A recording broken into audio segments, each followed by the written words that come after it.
Seller জামা টামা সবই, কিন্তু আমার এই আঙুলের ছাপ বসে গেছিল, মানে খামচির দাগ। পরে এসে আমি কান্না করছি, কান্না করতে করতে এখান থেকে মানে চলে গেছি। চলে যাওয়ার পর আশেপাশে যে লোকগুলাই ছিল, যে বয়স্ক টাইপের লোক, তারা আমাকে বললো তুমি কান্না করো কেন।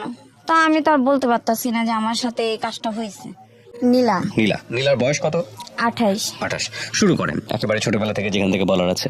আমার মার যখন বিয়ে হয়, বিয়ে হওয়ার পরে যখন বাপের বাড়িতে চলে যায়, মানে আমার বাবার বাড়িতে, তখন আমি আমার মায়ের 7 মাসের পেটে, যেটা আমার নানুর কাছ থেকে আমার শোনা। রাইট। তো আমার নানুর বাড়িতে আমি জন্ম হই। আমার বাপটা তো একটু মানে জুয়ারির নেশা ছিল, তো আমার মাকে ঠিক মতন দেখতো না, মানে খাওন দিত না। একটা বাচ্চা পেটে নিয়ে একটা মহিলা যদি না খেতে পারে তার কতটা কষ্ট হয় সেটা উনি নিজেই জানে। তো আমার নানুর বাড়িতে চলে যায়। চলে যাওয়ার পরে আমার নানুর বাড়িতে আমি মানে দুনিয়াতে আসি। আমার বাবা অনেক দিন পর, যখন আমার বয়স 3 মাস পরে, তখন আমার বাবা একটু সুজি আর এক সেট গেঞ্জি স্যুট নিয়ে আসে আমার জন্য। আচ্ছা। পরে আমার মা আমাকে নিয়ে লুকায় চলে যায় যে আমার মেয়ে নিয়ে যাবে। তো আমার মামুদের আশা ছিল যদি আমি ছেলে হইতাম, মানে এটা তাদের কথা, যদি আমি ছেলে হইতাম তাহলে হয়তো আমি কোনো রোজগার করতাম। মেয়ে তো বিয়ে শাদী দেওয়া লাগবে, টাকা পয়সার বড় অ্যামাউন্টের ব্যাপার।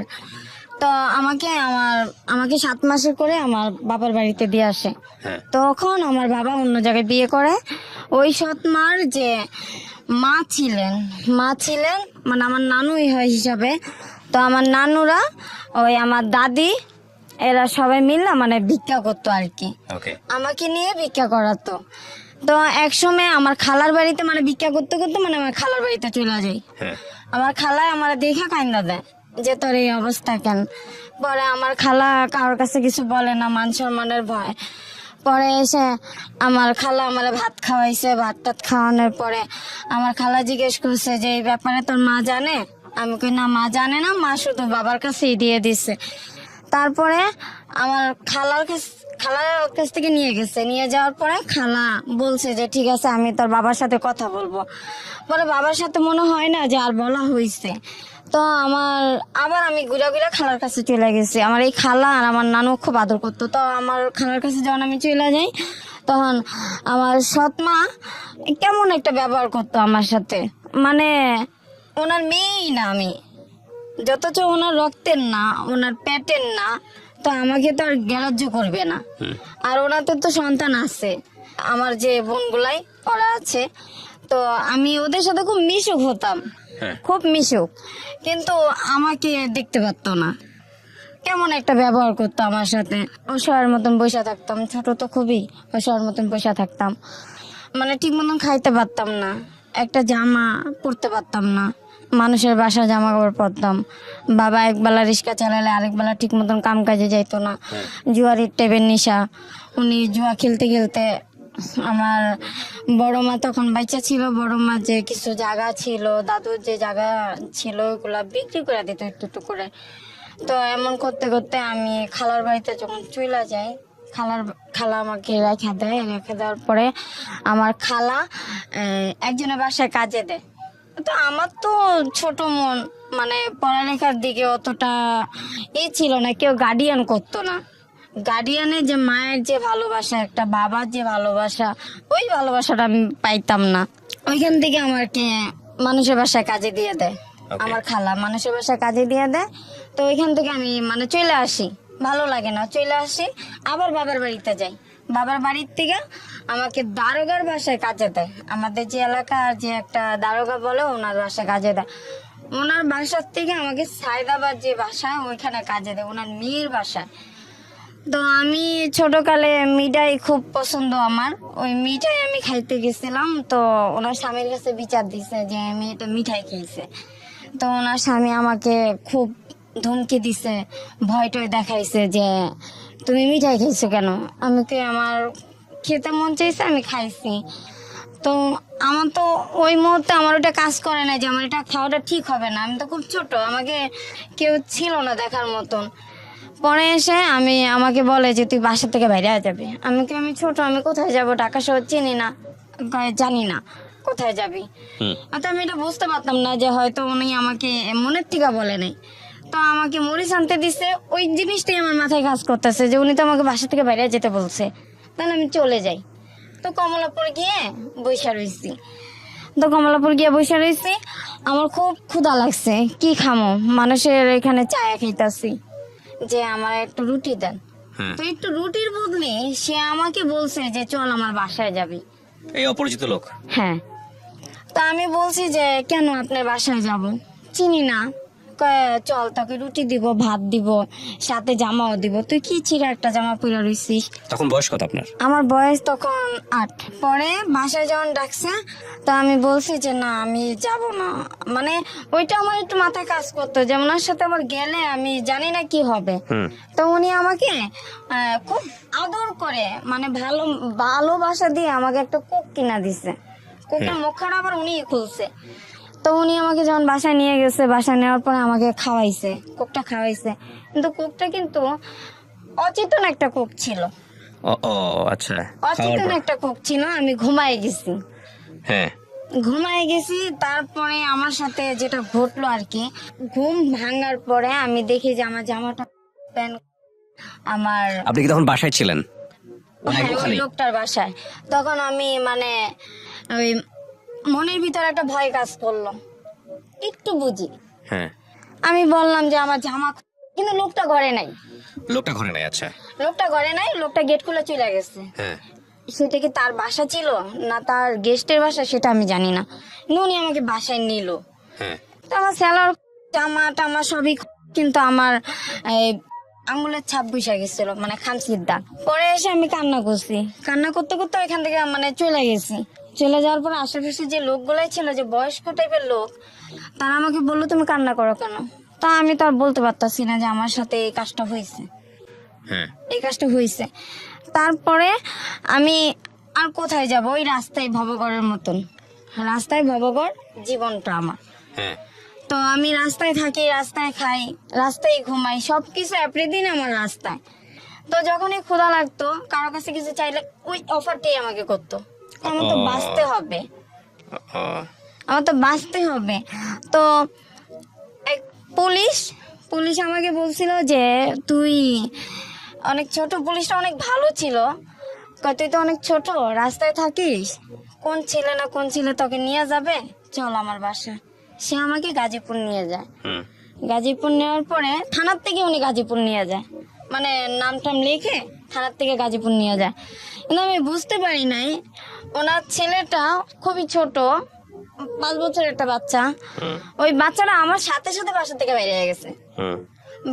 তো ওদের পরিচিত এক সাইকেলের দোকানে আমি ওকে রেখে দিছি। কিন্তু ওর বাবা মনে করছে ওকে আমি পাচার করতে নিয়ে যাচ্ছি।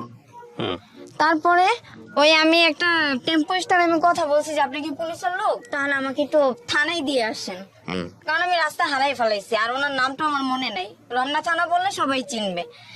তা ফট করে দেখি ওনার ওই ছেলের বাবা আমার হাত ধরছে, হাত ধরে বাসায় নিয়ে গেছে, নিয়ে আমাকে ইচ্ছা মতন মারছে। আর বলছে যে তুই আমার ছেলেকে পাচার করে দিবি, তুই শিশু পাচার। আমি একটা বাচ্চা, আমি আর একটা বাচ্চাকে কিভাবে পাচার করব। কিন্তু যে লোকটার সাথে আমি কথা বলছি, ওই লোকটা যদি না থাকতো ওই মধ্যে কোর্ট কাচারিতে, তাহলে হয়তো আমার লাইফ শেষ হয়ে যেত। আমি আর কখনো মানে কারোর কথা ভাবতাম না। তো পরে এসে একটা এনজিওর মাধ্যমে আমি ছাড়া পাই, লং টাইম একটা যায়, যেমন 1 বছরের মতো আমার ওই জেলখানায় থাকা পড়ে, ঢাকা সেন্ট্রাল জেলে লং টাইম একটা যায়। তো সরকারি ভাবে যে আইন অনুযায়ী তারা তো ওইখানে আমাকে ভিতরে রাখছে। তো সবসময় মার কথা মনে পড়তো, মাকে দেখতে পারতাম না, নানির কথা মনে পড়তো, নানিকে দেখতে পারতাম না। কিন্তু আমার নানি যখন আমি জেলখানায়, তখন আমার নানি মারা যায়, আমি আমার নানির মুখটাও দেখতে পারি না। তো এক পর্যায়ে আমি সরকারি যে উকিল গুলাই, ওনারা প্রতি শুক্রবারে মেয়েদেরকে লাইনে বসায়, যাদের কোনো অভিভাবক নাই, লাইনে বসায়। তো আমি একটা উকিলের পায়ে ধরে কানলাম আর বললাম যে স্যার আপনি যদি আমাকে একটু সহযোগিতা করেন। তখন আমার বয়স 8 বছরের থেকে 9 বছরে পা দিচ্ছি আমি, যে যদি আমাকে একটু সহযোগিতা করেন, আমি শিশু বাচ্চা, আমি তো এইসব করি নাই। তো বলছে যে ঠিক আছে, আমি তোমার জন্য আমি চেষ্টা করব, তার আগে তোমাদের গ্রামের ঠিকানা বলো। তা আমি এগুলা যখন বললাম, কিন্তু তখন আমাদের এখন যে গাজীপুর, তখন আমাদের জেলাটা ছিল ময়মনসিংহ তখনকার। তো ওনারা সব বিস্তারিত বার করে তখন আমার নানুর বাড়িতে একটা চিঠি যায়। আচ্ছা।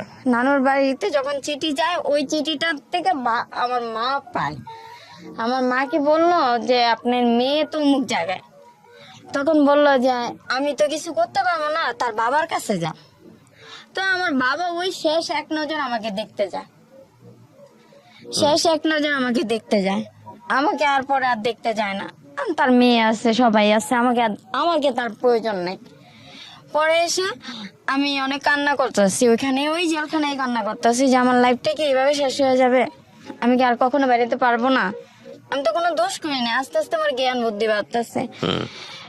তারপরে হঠাৎ করে আমি শুনতে পাই যে আমার মানে আমি খালাস, মুক্তি। কে আচ্ছা। করলো তাও জানেন না? তাও জানি না। ওই যে সরকারের যে উকিল, সেই উকিল ওইখান থেকে বাইরের থেকে সব কাজ করতেছে, কিন্তু সে একবারই আমার সাথে দেখা করছে, আর কোনোদিন দেখা করে নাই। ওই যে বাবা ছাড়াইতে পারবে না, মা আসতে পারবে না, তাহলে আমি মেয়েটা যাব কোথায়? হঠাৎ করে ওই যে বললাম যে আমি একদিন মানে মুক্ত হাওয়ার মতো আমি বাইরে যেতেছি, আমার সাথে যে আর ছোট ছোট মেয়েগুলাই আছে, ওই মেয়েগুলো আমাকে জড়ায় ধরে কান্না করতেছে যে তুই যে চলে যাবি নীলা, তোর জন্য আমার খুব মায়া হয়। আমি তো যদি আল্লাহ যদি বাঁচায় রাখে, তাহলে এমন হতে পারে ঘুরতে ঘুরতে এইগুলো দাদা আবার দেখা হইতে পারে। তো পরে এসে আমি ক্ষুধার যন্ত্রণায় বাইরে বাইরে থাকি, ছিন্নমূল ক্লাবে থাকি। ছিন্নমূল ক্লাবে যখন থাকি তখন রমনা পার্কে এসে ফুল বিক্রি করতাম, পানি বিক্রি করতাম, কিন্তু ওই যে খারাপ যে কাজটা, ওই কাজটা যেতে চাইতাম না, কিন্তু বাধ্য হয়ে আমার যাওয়া লাগতো, খাইতে পারতাম না। তখন আপনাকে নিজে থেকে যেতে হতো?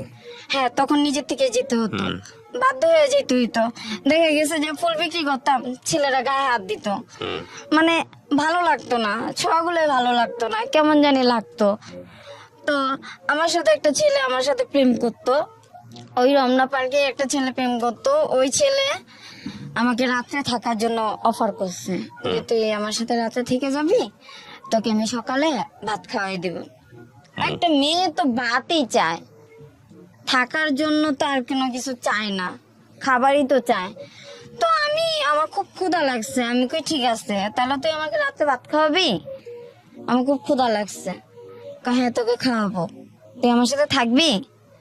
আমি কই ঠিক আছে, আমি তোর সাথে থাকবো, কিন্তু তুই তোর সাথে যে আরো কয়েকটা পোলাপান আছে, বাজে পোলাপান, ওদেরকে বলিস না, তাহলে ওরা আমাকে মার দিবে, বলিস না। তো ওই রমনা পার্কের যে অপর সাইডে একটা নতুন করে সাত সিস্টেমের একটা বিল্ডিং হইতাছিল, ওইখানে এখন বর্তমানে ফুল টুল বিক্রি করে। ওই শিশু পার্কের যে মাঝামাঝি যে রোডটা, ওই সাইডে ফুল বিক্রি করে। ওই ছাদে ছোট্ট কইরা ছাউনির মতন বাঁশ দিয়ে মানে ঘর বানাইছে কোনো মতন। পরে এসে আমাকে ওইখানে নিয়ে গেছে। তো আমি তো জানি না যে কি হতে চলছে আমার সাথে। পরে এসে ওই ওই ছেলে তো আমার সাথে তো, তার যে আরো যে মানে সাঙ্গ গুলাই আছে, যে বন্ধুরা আছে, তারা আমার সাথে আমারে শুধু শুধু লাঠি এনে ইচ্ছা মায়ের। তো পরে এসে আমি কই যে আমার মারলেন কেন? কয় তুই ওর সাথে আসছিস কেন? আমি কই ও তো আমাকে নিয়ে আসছে, ওরা ওই আমার পাঠাইছে। আমি কি ওর সাথে তো আমি কোনো খারাপ কিছু আচরণ করি নাই, আর তোমাদের সাথেও তো করি না, তো বিনা দোষে কেন আমার মারলা? আমি কি করছি? আমার একটা পার্ট দেখাও যে আমি এই কাজটা করছি, কিংবা তোমাদের সাথে খারাপ ব্যবহার করছি, কিংবা তোমাদের কোনো কিছু করছি, তার একটা ক্লু আমাকে দেখাও। দেখাতে পারতেছে না। মতলব ওর সাথে গেলি কেন? ওর সাথে শুইছিস কেন? আমি কি আমার পেটে খিদারে? আমার তোরা বাদ দে, নাহলে একটা কাজ দে, মারিস না। হাতে ধরি, পায়ে ধরি, কে শুনে কার কথা? মানুষের ভিতরে তো মানুষ থাকে না, নিষ্ঠুর। পরে এসে আমি অনেক কান্না করছি, মায়ের খেয়ে বসে রয়েছি, দুই হাঁটুতে হাতে অনেক ব্যথা করতেছে, ব্যথার ওষুধ কেনা দেওয়ার মতন কোনো মানুষ নাই। খোঁড়াইতে খোঁড়াইতে লোকেদের কাছে 2 টাকা 3 টাকা করে চাই যে ভাই আমারে 2 টাকা দেবেন, আমি ওষুধ কিনবো।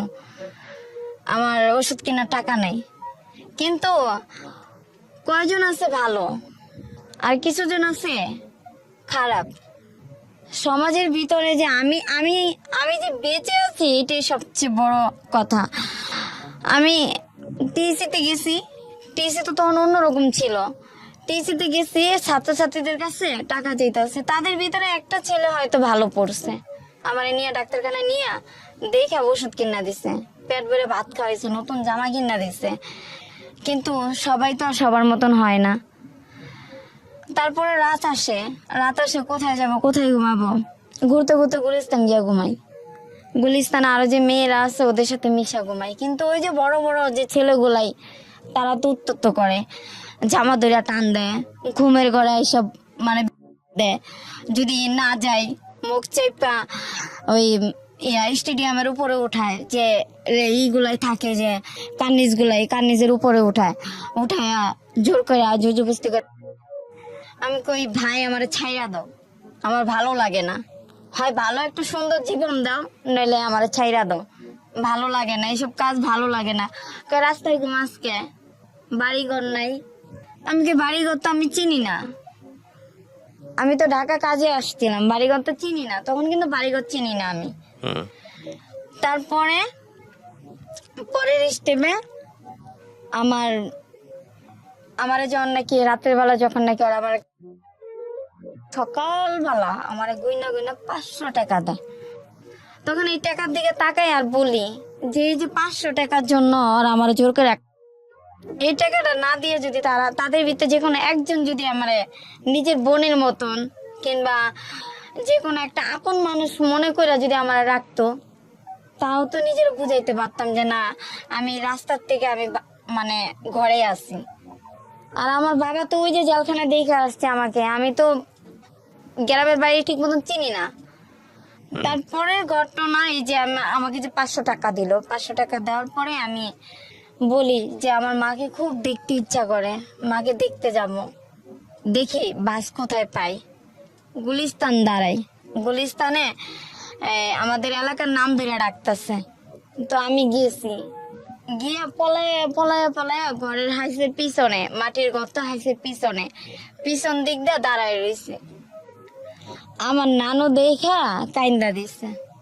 এটা হলো আমার নানু, হলো যে প্রতিবেশী যে নানু, ওই নানু দেখা কাইন্দা দিছে আর বলে যে তোর তো নানু নাই, নানু তো মারা গেছে। তখনও আমি কিন্তু খুব ভয় পাইতাম যে মামা যদি থাকে তাহলে হয়তো আমাকে মার দিবে। পরে এসে আমি বলি যে নানুর কবরটা কোথায় দেওয়া হয়েছে, আমাকে একটু দেখাবা? কই চল দেখাই। ওর পিছনে নানুর কবর। আমি কই যে নানু আমার বুকে আগলায় রাখছে, যে নানু আমার মার বিয়ে হওয়ার পরে নানু আমার সবসময় কাছে রাখছে, সেই নানু এই দুনিয়ার থেকে নাই, তাহলে তো এইখানে আমার আশা হবে না। মা আছে, মা পরের সংসারে, মা তো আর আমাকে দেখবে না, মা তো আর আমাকে কাছে ডাক দিবে না, আগের মতন ভালোবাসবে না, কারণ ওনার এখন এক ছেলে এক মেয়ে, আগের মতন করে আমাকে বলবে না যে আয় ভাত খেয়ে যা। তারপরে আমি বাড়ির থেকে চলে আসি, মনে একটা বড় আঘাত পাইছি। বাবার সাথে একবার গিয়ে দেখা করছি, ওইখান থেকে যাওয়ার পথে বাবার সাথে দেখা করছি। বাবারে বললাম যে বাবা, আমি যদি তোমার মেয়ে হয়ে থাকি তাহলে আমার জন্য একটু কিছু হইলেও তুমি রাখো, যেন আমি শেষ বয়সে যেন আমি এখানে এসে থাকতে পারি। আমার বাবা বলে যে তুই আমাকে 5,000 টাকা দে, আমি তোর নামে জায়গা রেজিস্ট্রি করে দে। আমি কি বাবা, ওই টাকা আমার কাছে দেওয়ার মতো সামর্থ্য নাই, আমার কাছে নাই বাবা, আমি দিতে পারবো না। সৎ ভাই বোন গুলো আমার দেখতে পারে না। লাস্ট মানুষ বলে যে তুই এইখানে এসে কি করবি, এখানে তো তোর দেখতেই পারে না, তোরা আরো খারাপ বলে। আমি জানি না যে তুই ঢাকা কি করিস, কিন্তু আমরা জানি গ্রামে তুই ভালো, গ্রামে তো তুই একদম ফ্রেশ, কিন্তু তোর তো সমস্যা করে তোর সৎ ভাই বোন গুলোয়, ওরা তো তোকে দেখতে পারে না। মনে হয় যে যে বাবার যে সম্পত্তি গুলো আছে ওদের প্রতি তুই মানে আকর্ষণ করিস, ক্রাশ করিস, এই জন্য আমি বলি যে না, আমার এইদিকে কোনো আকর্ষণ নাই। যদি বাবা নিজের মনের থেকে না দেয় আমার কোনো দাবি নাই, কিন্তু আমার বাবা ওই দুনিয়াতে তো যাবে, আমি একটা এতিম, না পেয়েছি মায়ের আদর, না পেয়েছি বাবার আদর। আমি তো একটা এতিম, বাবা তো একটা এতিম মেয়ে মনে করে আমার জন্য একটু জায়গা রাখতে পারে। তারপরে ওইখান থেকে আমার আস্তে আস্তে আস্তে আস্তে আমি আমার জেল জগৎ, রাস্তায় তো ঘুমাই, কখনো পুলিশে ধরে নিয়ে যায়, কখনো পুলিশে মারে, এমনি সেমনি করতে করতে আমার 2015-তে আমি আসি লাস্ট ফিনিশিং। 2015 থেকে আমি আবার জেলখানার থেকে আসি। যথেষ্ট আমরা খারাপ মেয়ে, আমরা রাস্তায় থাকি, মানে সমাজে, মানে আমাদের জন্য সমাজের সমস্যা হয়ে যায়। আমাদের জন্য ভালো ভালো মেয়েদের নাকি বলে ইফটিজিং করে, তাহলে যদি আমাদের জন্য যদি ভালো ভালো মেয়েদের ইফটিজিং করে, তাহলে 5 বছরের বাচ্চাদের কেন রেপ করে? আমরা তো ইচ্ছা করে রাস্তায় নামি নাই, পেটের দায়ে পেটের ক্ষুধায় রাস্তায় নামছি। কেউ তার আমাদের ভালোবাসে নাই, নিজের মনে করে। তারপরে যখন জেলখানার থেকে 2015-তে ভাইয়াই একটা ছেলের সাথে আমার রিলেশন হয়, এই জগৎ থেকে, এই খারাপ জগতের থেকে সম্পর্ক হয়। আমাকে বিয়ে করে, বিয়ে করার পরে আমার বিয়ের 1 বছর ঘুরতে পারে নাই, ও আরেকটা মেয়ের সাথে রিলেশনে জড়ায় গেছে। আমি ওর হাতে ধরছি, পায়ে ধরছি যে ভাই আমার তুই ডাইল ভাত খাওয়ায় ঘরে রাখ, আমি এই কাজে যাব না, এই কাজে আমার ভালো লাগে না, এই কাজটা আমার কাছে একটা নরকের মতন লাগে, আমি যাবো না, তুই আমার ডাইল ভাত খাওয়া, আমি ঘরে থাকি, আমি নামাজের চূড়া জানি না, তুই আমারে শিখাবি, আমি শিখতে চাই, তুই আমার স্বামী তো, তুই আমারে শিখাবি। কে শুনে কার কথা? আমার স্বামী গাড়ি চালায়, 2 দিন পর 3 দিন ঘরে আসে, আর ওর মার কাছে বলে যে অত সন্তান হইব না, আর দেশের বাড়িতে নেওয়া যাবে না, ওদের দেশের বাড়ি আবার বরিশাল, ওকে দেশের বাড়িতে নেওয়া যাবে না। আমি কই কি যে ভাই আমার সন্তান হবে, ডাক্তারে বলছে তুই যদি ঠিক মতন ঘরে আসিস, ঠিক মতন যদি স্বামী স্ত্রী যে একটা সম্পর্কই তো তুই আমার সাথে করিস না, তাহলে আমার সন্তান কিভাবে হবে? তারপরে যে মেয়েটা ওই মেয়েকে বিয়ে করে, আমি ওরে অনেক বুঝাইছি যে ভাই তুই বিয়ে করছিস ভালো কথা, আমি মাইনা নিছি, বড় বউ হিসাবে আমি মাইনা নিছি, কয়টা মেয়ে সেক্টিভাইজ করবে? আমি তো 2টা ডাইল ভাত খাওয়ার জন্য আমি মাইনা নিছি, আমি তো খারাপ হওয়ার জন্য না। কিন্তু ও আমার কথা শুনে নাই। আমি আমি আমি দেখতেও সুন্দর, আমার চেহারা সুন্দর না, আমি কালো, ওর সাথে আমার মানাইবো না, আমি খারাপ বড় বেটার সাথে যাই, আমার এই সমস্ত কথা কইছে। আমি কানতে কানতে কানতে কানতে ওর বাসার থেকে আমি বাইরে হয়ে গেছি যে তুই তো আমার খারাপ দেখেই বিয়ে করছ, তাইলে তুই আমার কাছ থেকে কেন ছেড়ে যাস? না, তোর সমাজে নেওয়া যাইব না, সমাজে নিলে তোরে চিনলে মানুষ তোরে খারাপ কইব। আমি কি তুই তো আমার স্বামী, তুই কবি আমার স্বামী, মানুষটা বলবি যে আমার বউ, আমি বিয়ে করছি ভালো হয়ে গেছে গা। সম্মান তো ওরা এমনিই দিব, সম্মান তো নিজের থেকে নেওয়া যায় না, ওরা তো এমনিই দিব যদি তুই আমার ঘরে রাখো। কয় না, আমার নন্দে কয় আপনি আমার বাসায় আইসেন না, আপনি খারাপ, আপনারা দেখলে মানুষ সিসি করে। আমার বাসুর আমার দেখতে পারে না আমি খারাপ বইলা। আমি কই দেখো খারাপ থেকে মায়ের পেটের থেকে আসে না, পরিস্থিতি শিকার হয়ে খারাপ হয়। আমি ভালো হইতে চাই, তোমার ভাইরা একবার বলো, তোমার তো ছোট ভাই কথাগুলো শুনবে, তোমরা একবার বুঝায় বলো যে আমাকে রাখতে। কয় না, আপনি যেখানে আছেন ওখানেই থাকেন, আপনি আইসেন না আমাদের কাছে, আপনি আইলে মানুষ খারাপ পায়। আমি এই জনকাশ্মীরে আমার স্বামীর লুঙ্গি থেকে শুরু করে ওরে কোন সোনোটা দিলে মুখে শুট করবে, কোন গেঞ্জিটা পরলে ওরে ভালো লাগবে, আমি সব কিনা দিতাম, কিন্তু ভালোবাসার কাছ থেকে আমি পাই নাই। ও নিশা খাইতো, যে বর্তমানে যে বলে যে ইয়াবা, ও নিশা খাইতো। আমি বলছি তুই যাইস না, তুই এখানেই থাক, তুই এগুলো খাইস না, তুই যদি এগুলো খাস তুই জীবনে পরিবর্তন হইতে পারবি না। আমার মারে তেল বাঁকা দিত, তুই আমার চিনস, তোর মায়েরা গুম করে তুমো, কেউ খবর পাইবো না। আমি কই, দেখ আমি এতিম মাইয়া, তুই এতিম, তুই এইগুলা খাইস না। আসলে ও আমার কথা শুনতো না। নিত্য নতুন মেয়ে দেখে, নিত্য নতুন মেয়েদের ছোঁয়া আর ভালো লাগে। বউ তো পুরনো হয়ে গেছে, বউ ছোঁয়া আর ভালো লাগে না। বউ কাছে গেলে ওর মানে যেমন অস্বস্তি বোধ করে।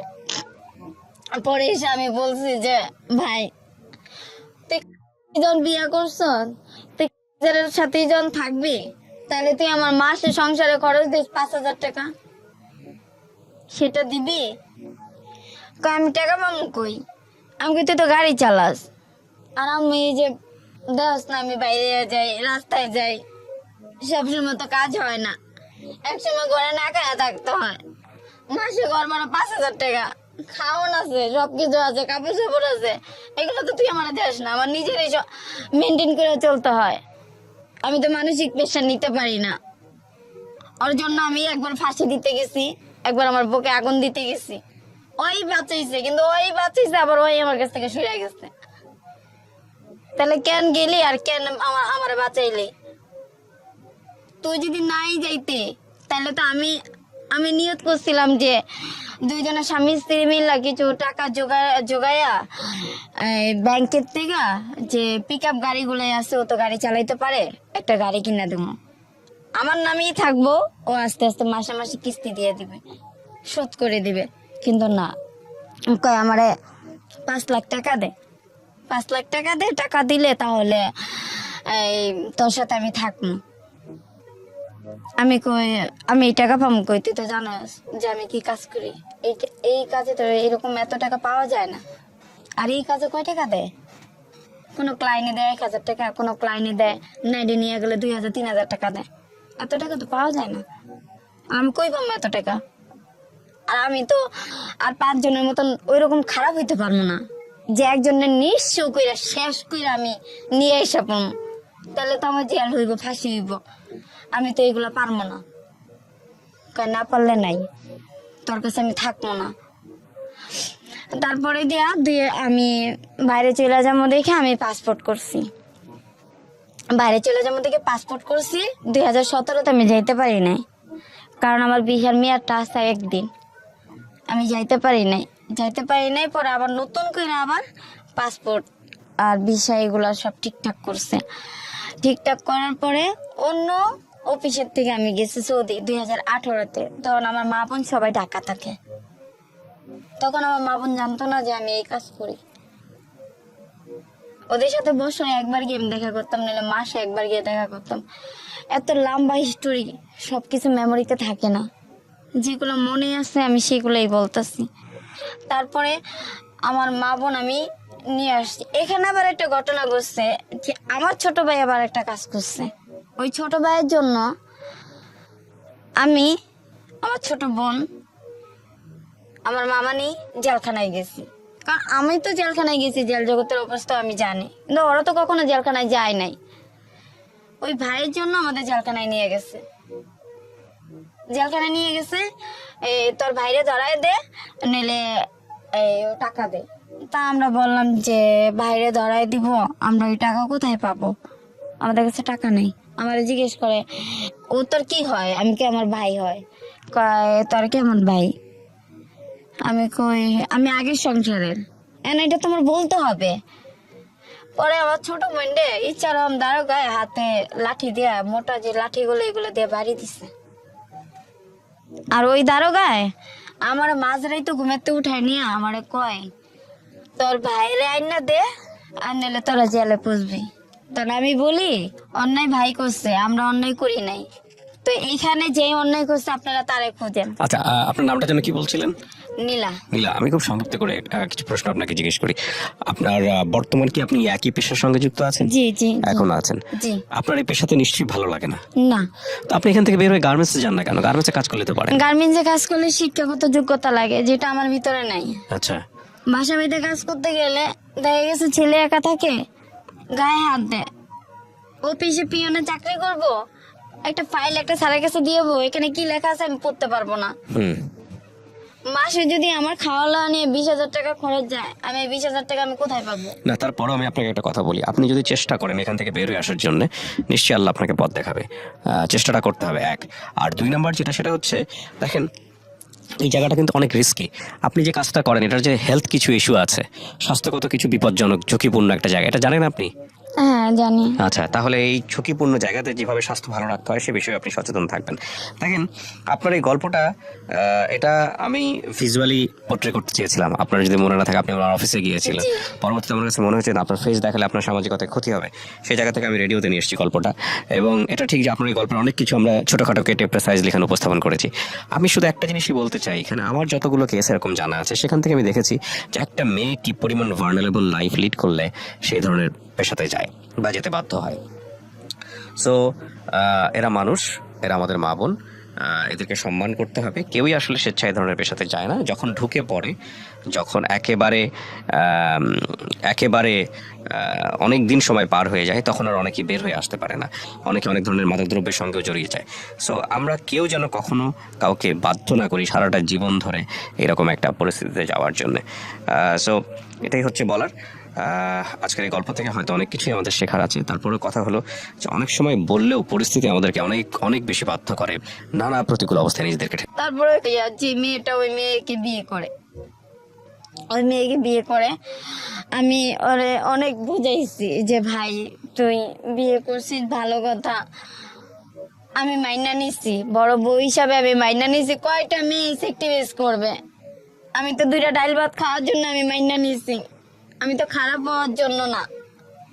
কিন্তু আমার কথা শুনে নাই। আমি আমি আমি দেখতেও সুন্দর, আমার চেহারা সুন্দর না, আমি কালো, ওর সাথে আমার মানাইবো না, আমি খারাপ বড় বেটার সাথে যাই। আমার এই সমস্ত কথা কইছে, আমি কানতে কানতে কানতে কানতে ওর বাসার থেকে আমি বাইরে হয়ে গেছি যে তুই তো আমার খারাপ দেখেই বিয়ে করছ, তাইলে তুই আমার কাছ থেকে কেন ছেড়ে যাস? কয় না, তোর সমাজে নেওয়া যাইব না, সমাজে নিলে তোরে চিনলে মানুষ তোরে খারাপ কইব। আমি কি, তুই তো আমার স্বামী, তুই কবি আমার মানুষটা বলবি যে আমার বউ, আমি বিয়ে করছি ভালো হয়ে গেছে গা। সম্মান তো ওরা এমনিই দিব, সম্মান তো নিজের থেকে নেওয়া যায় না, ওরা তো এমনিই দিব যদি তুই আমার ঘরে রাখো। কয় না, আমার নন্দে কয় আপনি আমার বাসায় আইসেন না, আপনি খারাপ, আপনারা দেখলে মানুষ সিসি করে। আমার বাসুর আমার দেখতে পারে না আমি খারাপ বইলা। আমি কই দেখো, খারাপ থেকে মায়ের পেটের থেকে আসে না, পরিস্থিতি শিকার হয়ে খারাপ হয়। আমি ভালো হইতে চাই। তোমার ভাইরা একবার বলো, তোমার তো ছোট ভাই কথাগুলো শুনবে, তোমরা একবার বুঝাই বলো যে আমাকে রাখতে। কয় না, আপনি যেখানে আছেন ওখানেই থাকেন, আপনি আইসেন না আমাদের কাছে, আপনি আইলে মানুষ খারাপ পায়। আমি জনকাজ করে আমার স্বামীর লঙ্গি থেকে শুরু করে ওরে কোন সোনোটা দিলে মুখে শুট করবে, কোন গেঞ্জিটা পরলে ওরে ভালো লাগবে, আমি সব কিনা দিতাম, কিন্তু ভালোবাসার কাছ থেকে আমি পাই নাই। ও নিশা খাইতো, যে বর্তমানে যে বলে যে ইয়াবা, ও নিশা খাইতো।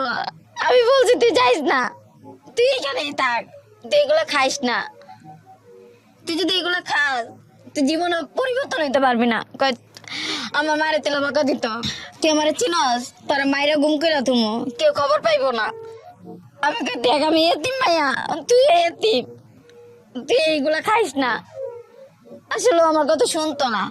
নিত্য নতুন মেয়ে দেখে, নিত্য নতুন মেয়েদের ছোঁয়ার ভালো লাগে। বউ তো পুরনো হয়ে গেছে, বউ ছোঁয়ার ভালো লাগে না। বউ কাছে গেলে মানে যেমন অস্বস্তি বোধ করে।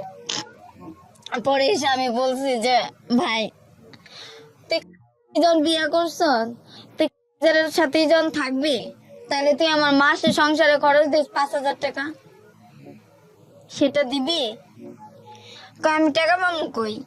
আমি তুই তো গাড়ি চালাস, আর আমি এই যে দেখ না, আমি বাইরে যাই, রাস্তায় যাই, সবসময় তো কাজ হয় না, একসময় ঘরে না খায়া থাকতে হয়।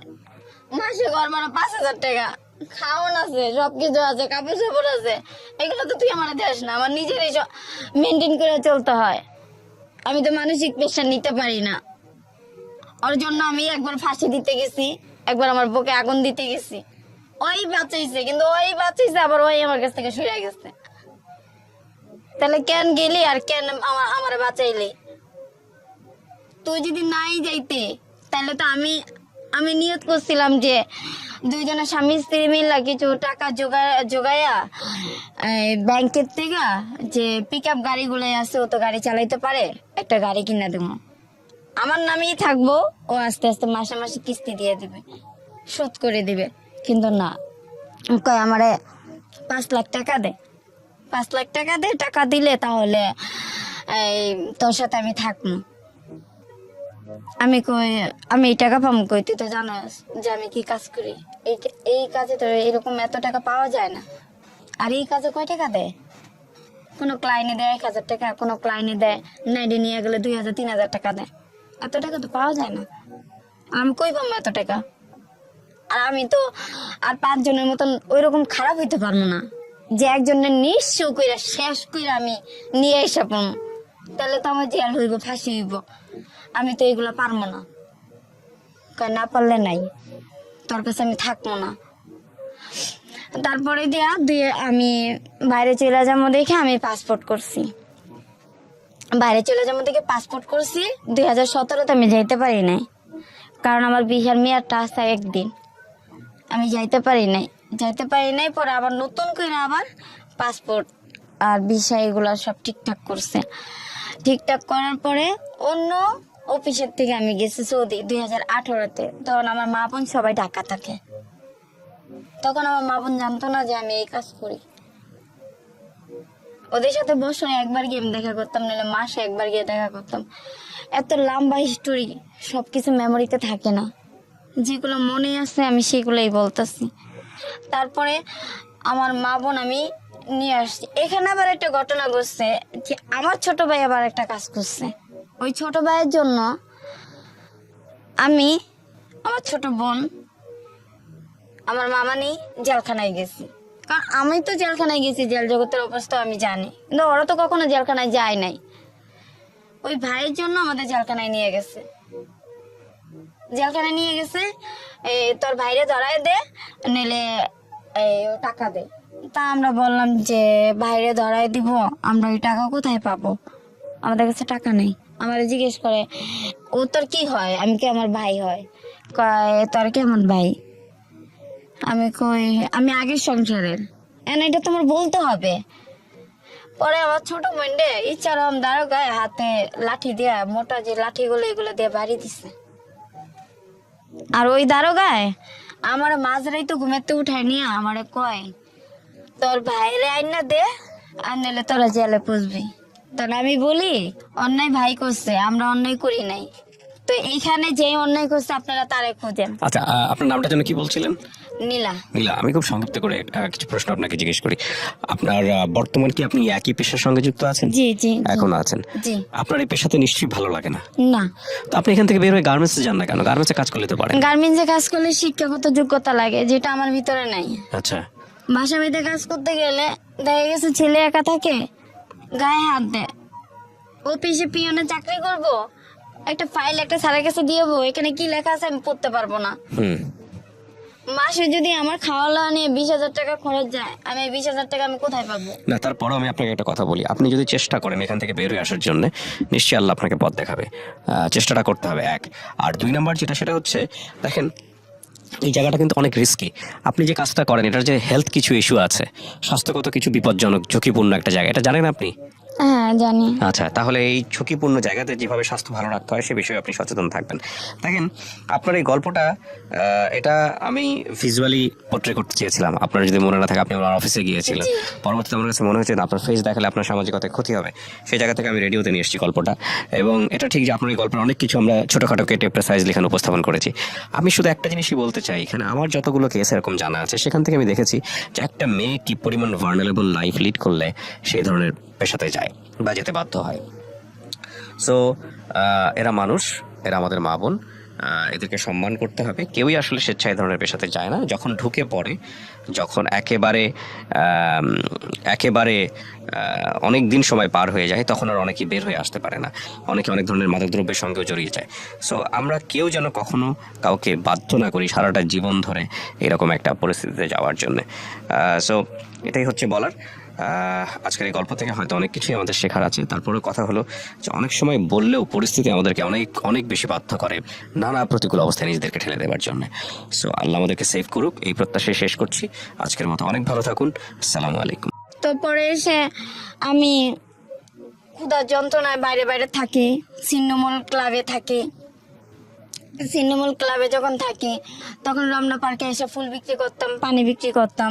কিন্তু ওই যে খারাপ যে কাজটা, ওই কাজটা যেতে চাইতাম না, কিন্তু বাধ্য হয়ে আমার যাওয়া লাগতো, খাইতে পারতাম না। তখন আপনাকে নিজে থেকে যেতে হতো? হ্যাঁ, তখন নিজের থেকে যেতে হতো, বাধ্য হয়ে যেতে হইতো।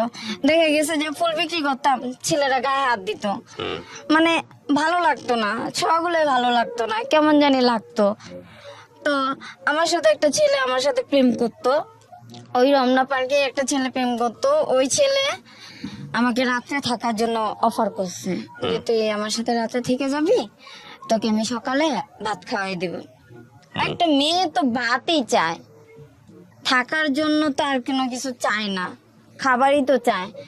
তো আমার খুব ক্ষুধা লাগছে, আমি কই ঠিক আছে, তাহলে তুই আমাকে রাতে ভাত খাওয়াবি, আমার খুব ক্ষুধা লাগছে। হ্যাঁ তোকে খাওয়াবো, তুই আমার সাথে থাকবি? আমি কই ঠিক আছে, আমি তোর সাথে থাকবো, কিন্তু তুই তোর সাথে যে আরো কয়েকটা পোলাপান আছে, বাজে পোলাপান, ওদেরকে বলিস না, তাহলে ওরা আমাকে মার দিবে, বলিস না। তো ওই রমনা পার্কের যে অপর সাইডে একটা নতুন করে সাত সিস্টেমের একটা বিল্ডিং হইতাছিল, ওইখানে এখন বর্তমানে ফুল টুল বিক্রি করে। ওই শিশু পার্কের যে মাঝামাঝি যে রোডটা, ওই সাইডে ফুল বিক্রি করে। ওই ছাদে ছোট্ট কইরা ছাউনির মতন বাঁশ দিয়ে মানে ঘর বানাইছে কোনো মতো। পরে এসে আমাকে ওইখানে নিয়ে গেছে। তো আমি তো জানি না যে কি হতে চলছে আমার সাথে। পরে এসে ওই ওই ছেলে তো আমার সাথে তো, তার যে আরো যে মানে সাঙ্গ গুলাই আছে, যে বন্ধুরা আছে, তারা আমার সাথে আমারে শুধু শুধু লাঠি এনে ইচ্ছা মায়ের। তো পরে এসে আমি কই যে আমার মারলেন কেন? কয় তুই ওর সাথে আসছিস কেন? আমি কই ও তো আমাকে নিয়ে আসছে, ওরা ওই আমার পাঠাইছে। আমি কই ওর সাথে তো আমি কোনো খারাপ কিছু আচরণ করি নাই, আর তোমাদের সাথেও তো করি না, তো বিনা দোষে কেন আমার মারলা? আমি কি করছি? আমার একটা পার্ট দেখাও যে আমি এই কাজটা করছি, কিংবা তোমাদের সাথে খারাপ ব্যবহার করছি, কিংবা তোমাদের কোনো কিছু করছি, তার একটা ক্লু আমাকে দেখাও। দেখাতে পারতেছে না। মতলব ওর সাথে গেলি কেন? ওর সাথে শুইছিস কেন? আমি কি আমার পেটে খিদা রে? আমার তোরা বাদ দে, নাহলে একটা কাজ দে, মারিস না। হাতে ধরি পায়ে ধরি, কে শুনে কার কথা? মানুষের ভিতরে তো মানুষ থাকে না, নিষ্ঠুর। পরে এসে আমি অনেক কান্না করছি, মায়ের খেয়ে বসে রয়েছি, দুই হাঁটুতে হাতে অনেক ব্যথা করতেছে, ব্যথার ওষুধ কেনা দেওয়ার মতন কোনো মানুষ নাই। খোঁড়াইতে খোঁড়াইতে লোকেদের কাছে 2 টাকা 3 টাকা করে চাই যে ভাই আমারে 2 টাকা দেবেন, আমি ওষুধ কিনবো। আমার ওষুধ কেনার টাকা নেই। কিন্তু কয়জন আছে ভালো, আর কিছুজন আছে খারাপ। সমাজের ভিতরে যে আমি আমি আমি যে বেঁচে আছি, এটাই সবচেয়ে বড় কথা। আমি টিসিতে গেছি, টিসি তো তখন অন্যরকম ছিল। টিসিতে গেছি, ছাত্রছাত্রীদের কাছে টাকা চাইতেছে, তাদের ভিতরে একটা ছেলে হয়তো ভালো পড়ছে, আমার নিয়ে ডাক্তারখানায় নিয়ে দেখে ওষুধ কিনা দিছে, পেট ভরে ভাত খাওয়াইছে, নতুন জামা কিনা দিছে। কিন্তু সবাই তো আর সবার মতন হয় না। তারপরে রাত আসে কোথায় যাব, কোথায় ঘুমাবো? ঘুরতে ঘুরতে গুলিস্তান গিয়া ঘুমাই। গুলিস্তান আরো যে মেয়েরা আছে ওদের সাথে মিশা ঘুমাই। কিন্তু ওই যে বড় বড় যে ছেলেগুলাই, তারা তো উত্তপ্ত করে, জামা দইরা টান দেয়, ঘুমের ঘরে এইসব মানে দেয়। যদি না যাই মুখ চেপা ওই স্টেডিয়ামের উপরে উঠায়, যে এইগুলাই থাকে যে কার্নিজের উপরে উঠায় জোর করে জবরদস্তি করে। আমি কই ভাই আমার ছাইরা দাও, আমার ভালো লাগে না, হয় ভালো একটু সুন্দর জীবন দাও, নইলে আমার ছাইরা দাও, ভালো লাগে না, এইসব কাজ ভালো লাগে না। কয় রাস্তায় ঘুমাস কে, বাড়িঘর নাই। আমি কি বাড়িঘর তো আমি চিনি না, আমি তো ঢাকা কাজে আসছিলাম, বাড়িঘর তো চিনি না, তখন কিন্তু বাড়িঘর চিনি না আমি। হুম। তারপরে পরের স্টেপে আমার আমার যখন নাকি রাতের বেলা যখন নাকি ওরা আমার সকালবেলা আমার গুইনা গুইনা 500 টাকা দেয়, তখন এই টাকার দিকে তাকাই আর বলি যে এই যে 500 টাকার জন্য ওরা আমার জোর করে এই টাকাটা না দিয়ে যদি তাদের ভিতরে যে কোনো একজন যদি আমার নিজের বোনের মতন কিংবা যে কোনো একটা আপন মানুষ মনে করে যদি আমার রাখতো, তাও তো নিজের বুঝাইতে পারতাম যে না আমি রাস্তার থেকে আমি মানে ঘরে আসি। আর আমার বাবা তো ওই যে জেলখানায় দেখে আসছে আমাকে, আমি তো গ্রামের বাড়ি ঠিক মতন চিনি না। তারপরের ঘটনা এই যে আমাকে যে 500 টাকা দিল, 500 টাকা দেওয়ার পরে আমি বলি যে আমার মাকে খুব দেখতে ইচ্ছা করে, মাকে দেখতে যাব। দেখি বাস কোথায় পাই, গুলিস্তান দাঁড়াই, গুলিস্তানে আমাদের এলাকার নাম ধরে ডাকতেছে। তো আমি গিয়েছি, গিয়ে পলায়া পলায়া পলায়া ঘরের হাইসের পিছনে, মাটির গর্ত হাইসের পিছনে পিছন দিক দিয়ে দাঁড়ায় রয়েছে। আমার নানু দেখা কাইন্দা দিছে। এটা হলো আমার নানু, হলো যে প্রতিবেশী যে নানু, ওই নানু দেখা কাইন্দা দিছে আর বলে যে তোর তো নানু নাই, নানু তো মারা গেছে। তখনও আমি কিন্তু খুব ভয় পাইতাম যে মামা যদি থাকে তাহলে হয়তো আমাকে মার দিবে। পরে এসে আমি বলি যে নানুর কবরটা কোথায় দেওয়া হয়েছে, আমাকে একটু দেখাবা? কই চল দেখাই। ওরে পিছনে নানুর কবর। আমি কই যেই নানু আমার বুকে আগলায় রাখছে, যেই নানু আমার মার বিয়ে হওয়ার পরে নানু আমার সবসময় কাছে রাখছে, সেই নানু এই দুনিয়ার থেকে নাই, তাহলে তো এইখানে আমার আশা হবে না। মা আছে, মা পরের সংসারে, মা তো আর আমাকে দেখবে না, মা তো আর আমাকে কাছে ডাক দিবে না, আগের মতন ভালোবাসবে না, কারণ ওনার এখন এক ছেলে এক মেয়ে, আগের মতন করে আমাকে বলবে না যে আয় ভাত খেয়ে যা। তারপরে আমি বাড়ির থেকে চলে আসি, মনে একটা বড় আঘাত পাইছি। বাবার সাথে একবার গিয়ে দেখা করছি, ওইখান থেকে যাওয়ার পথে বাবার সাথে দেখা করছি। বাবারে বললাম যে বাবা, আমি যদি তোমার মেয়ে হয়ে থাকি তাহলে আমার জন্য একটু কিছু হইলেও তুমি রাখো, যেন আমি শেষ বয়সে যেন আমি এখানে এসে থাকতে পারি। আমার বাবা বলে যে তুই আমাকে 5,000 টাকা দে, আমি তোর নামে জায়গা রেজিস্ট্রি করে দে। আমি কি বাবা, ওই টাকা আমার কাছে দেওয়ার মতো সামর্থ্য নাই, আমার কাছে নাই বাবা, আমি দিতে পারবো না। সৎ ভাই বোন গুলো আমার দেখতে পারে না। লাস্ট মানুষ বলে যে তুই এইখানে এসে কি করবি, এখানে তো তোর দেখতেই পারে না, তোরা আরো খারাপ বলে। আমি জানি না যে তুই ঢাকা কি করিস, কিন্তু আমরা জানি গ্রামে তুই ভালো, গ্রামে তো তুই একদম ফ্রেশ, কিন্তু তোর তো সমস্যা করে তোর সৎ ভাই বোন গুলোই, ওরা তো তোকে দেখতে পারে না। মনে হয় যে যে বাবার যে সম্পত্তি গুলো আছে ওদের প্রতি তুই মানে আকর্ষণ করিস, ক্রাশ করিস, এই জন্য আমি বলি যে না, আমার এইদিকে কোনো আকর্ষণ নাই। যদি বাবা নিজের মনের থেকে না দেয় আমার কোনো দাবি নাই, কিন্তু আমার বাবা ওই দুনিয়াতে তো যাবে। আমি একটা এতিম, না পেয়েছি মায়ের আদর, না পেয়েছি বাবার আদর, আমি তো একটা এতিম। বাবা তো একটা এতিম মেয়ে মনে করে আমার জন্য একটু জায়গা রাখতে পারে। তারপরে ওইখান থেকে আমার আস্তে আস্তে আস্তে আস্তে আমি আমার জেল জগৎ, রাস্তায় তো ঘুমাই, কখনো পুলিশে ধরে নিয়ে যায়, কখনো পুলিশে মারে, এমনি সেমনি করতে করতে আমার 2015-তে আমি আসি লাস্ট ফিনিশিং।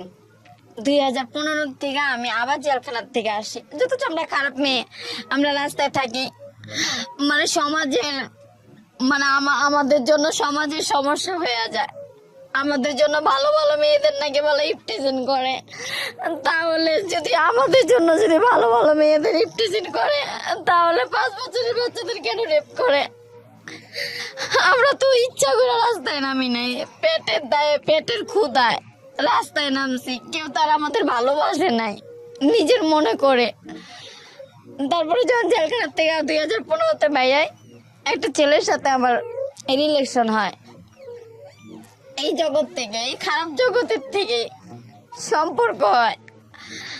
আমাকে বিয়ে করার পরে আমার বিয়ের একটা বছর ঘুরতে পারে নাই, ও আরেকটা মেয়ের সাথে রিলেশনে জড়ায় গেছে। আমি ওর হাতে ধরছি, পায়ে ধরছি যে ভাই আমার তুই ডাইল ভাত খাওয়ায় ঘরে রাখ, আমি এই কাজে যাব না, এই কাজ আমার ভালো লাগে না, এই কাজটা আমার কাছে একটা নরকের মতন লাগে, আমি যাবো না, তুই আমার ডাল ভাত খাওয়া, আমি ঘরে থাকি, আমি নামাজের চূড়া জানি না, তুই আমারে শিখাবি, আমি শিখতে চাই, তুই আমার স্বামী তো, তুই আমারে শিখাবি। কে শুনে কার কথা? আমার স্বামী গাড়ি চালায়, 2 দিন পর 3 দিন ঘরে আসে, আর ওর মার কাছে বলে যে অত সন্তান হইব না, আর দেশের বাড়িতে নেওয়া যাবে না, ওদের দেশের বাড়ি আবার বরিশাল, ওকে দেশের বাড়িতে নেওয়া যাবে না। আমি কই কি যে ভাই আমার সন্তান হবে, ডাক্তারে বলছে তুই যদি ঠিক মতন ঘরে আসিস, ঠিক মতন যদি স্বামী স্ত্রী যে একটা সম্পর্কই তো তুই আমার সাথে করিস না, তাহলে আমার সন্তান কিভাবে হবে?